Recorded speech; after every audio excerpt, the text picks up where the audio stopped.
Bonjour, je suis Dominique Verrien, je suis sénatrice de l'Yonne, conseillère municipale de Saint-Sauveur-en-Puisaye après en avoir été maire, et je vais vous parler du patrimoine et de la ruralité.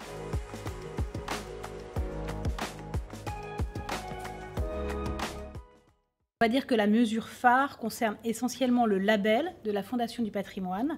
Ce label est donné à des maisons qui n'ont pas besoin d'être classées, mais qui juste ont une valeur patrimoniale. Après accord et de la Fondation du patrimoine et de l'architecte des bâtiments de France, ce label est octroyé qui permet aux propriétaires de déduire de ses revenus 50% du montant des travaux d'embellissement, donc tous les travaux qui sont visibles de la rue.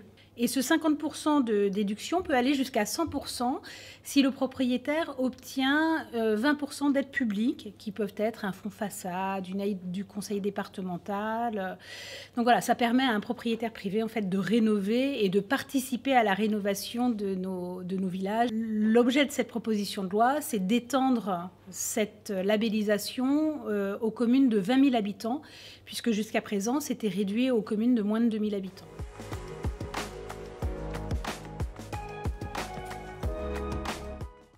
Les deux. Les deux, en fait, puisque les deux sont propriétaires de patrimoine et donc, en fait, les deux interagissent. Le privé, quand il aide à travers des souscriptions, notamment que peut lancer la Fondation du patrimoine à réhabiliter du patrimoine public, des châteaux, des églises. Mais le public peut également aider des privés parce que parfois, avoir soit un monument historique, soit une belle maison et la réhabiliter en respectant toutes les règles, notamment imposées par l'architecte des bâtiments de France, peut être coûteux. Et là, c'est normal que l'on puisse aider pour correctement réhabiliter ce patrimoine.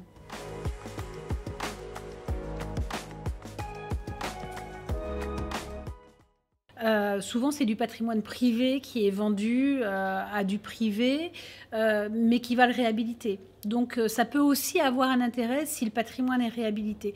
D'où le label, d'ailleurs, de se dire que le fait qu'un privé achète une maison et va bénéficier de son argent, mais notamment de ses impôts, il va mettre ses impôts dans sa maison, ça va quand même aider tout le monde à avoir une commune plus pimpante. Donc pourquoi pas? Parce que le château, il déménagera pas. Il sera là. Et puis, il aura une vie et qui va continuer. Et peut-être que la société privée, demain, elle revendra à d'autres personnes qui en feront quelque chose qui permettra de le visiter ou pas. Je pense qu'il ne faut pas essayer de rendre tout public. Par contre, il faut essayer de conserver les traces de notre histoire.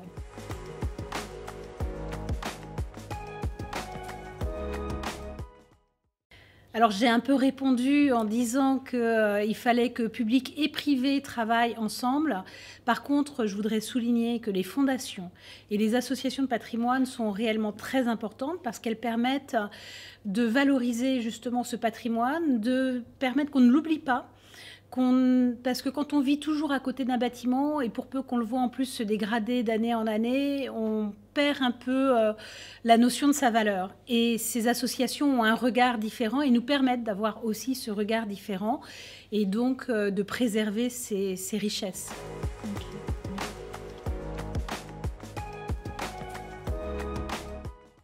Alors le loto du patrimoine, c'est une idée qui a germé en fait en Angleterre, puisqu'il a été mis en place dès 1993 en Angleterre.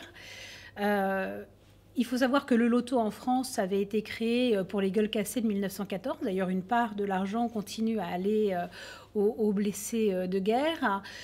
Donc, de toute façon, le loto a toujours été fait pour une œuvre, et une œuvre publique, que ce soit pour les gens. Et là, ce loto du patrimoine permet de réhabiliter des bâtiments brisés. Donc, finalement, on est aussi dans une espèce de continuité. Comment sauver notre histoire et ce qui a contribué à faire la grandeur de notre pays.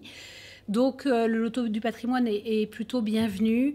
Je pense que la puissance publique ne peut pas mettre autant d'argent que ce qu'il faudrait. Je crois Malheureusement, elle a un peu oublié pendant quelques années la réhabilitation. Il faut avouer aussi que beaucoup de bâtiments appartiennent aux communes et qu'avec la baisse des dotations qui a eu lieu, la priorité, c'est souvent devenu les habitants et pas les bâtiments. C'est bien de pouvoir revenir un peu en arrière. Ce loto permet justement de remettre en lumière ce qu'est notre patrimoine et du coup de redonner envie de le sauver.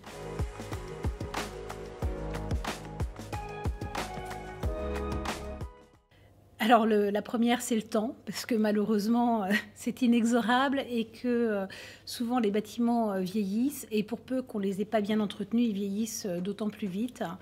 Un bâtiment sans toiture, c'est un bâtiment qui va tomber avant longtemps. Et puis l'oubli aussi, le fait qu'on n'ait plus ce regard, donc d'où l'importance des associations d'ailleurs, qui nous permettent vraiment de repenser ce patrimoine comme étant une richesse.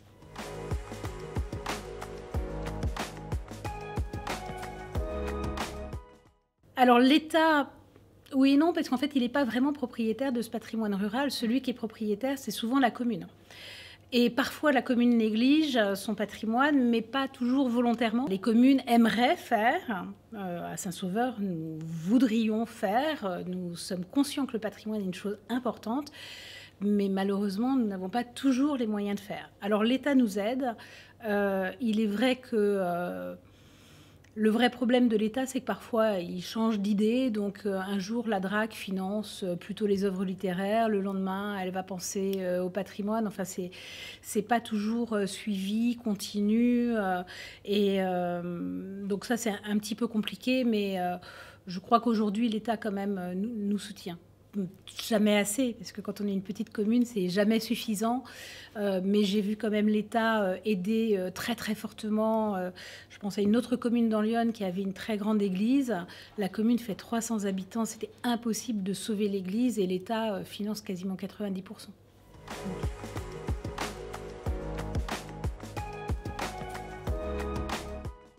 Il y a clairement une inégalité. Comme je vous le disais, sur Saint-Sauveur, 930 habitants, un lourd patrimoine. Nous aurions 10 000 habitants, nous aurions le même patrimoine, sauf que nous serions 10 000 à le porter dans notre fiscalité. Et donc, forcément, il y a une inégalité. C'est une chose que je disais souvent quand j'étais présidente des maires ruraux de mon département.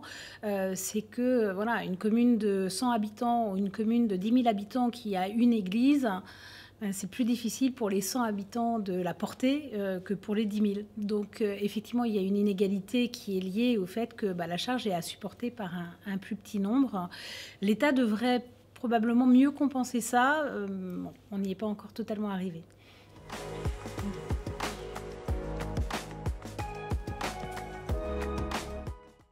En faisant qu'on prenne vraiment ce patrimoine comme une richesse.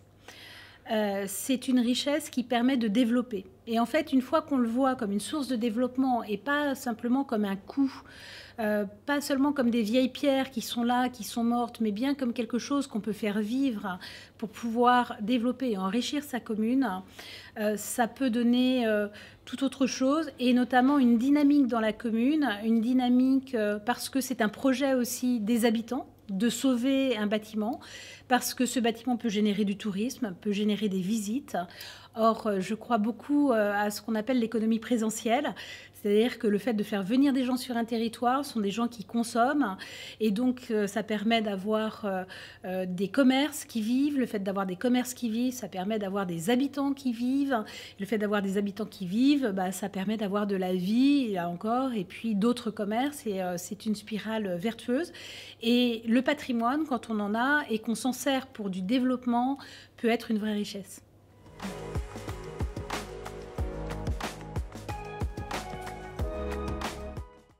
Je pense qu'il vaut mieux rester comme ça. Au contraire, donner le pouvoir aux communes, parce que ce sont les plus proches, ce sont celles qui ont intérêt à sauver ce patrimoine, justement parce qu'elles peuvent le transformer en richesse pour elles, et justement pas pour le département ou la région.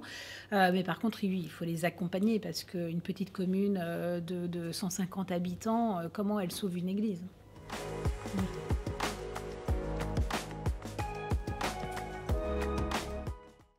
Alors je crois justement, c'est de réfléchir au développement, de réfléchir à un développement économique, de croire justement, oui, au développement économique et de pas forcément ne voir dans ces vieilles pierres que de l'histoire. Elle est là, il faut la respecter, mais de voir de l'avenir. Et c'est une autre forme de regard qui est important et qui, à mon avis, justement, entraîne une spirale vertueuse qui peut sauver beaucoup de communes en pariant sur le tourisme et notamment sur le tourisme culturel.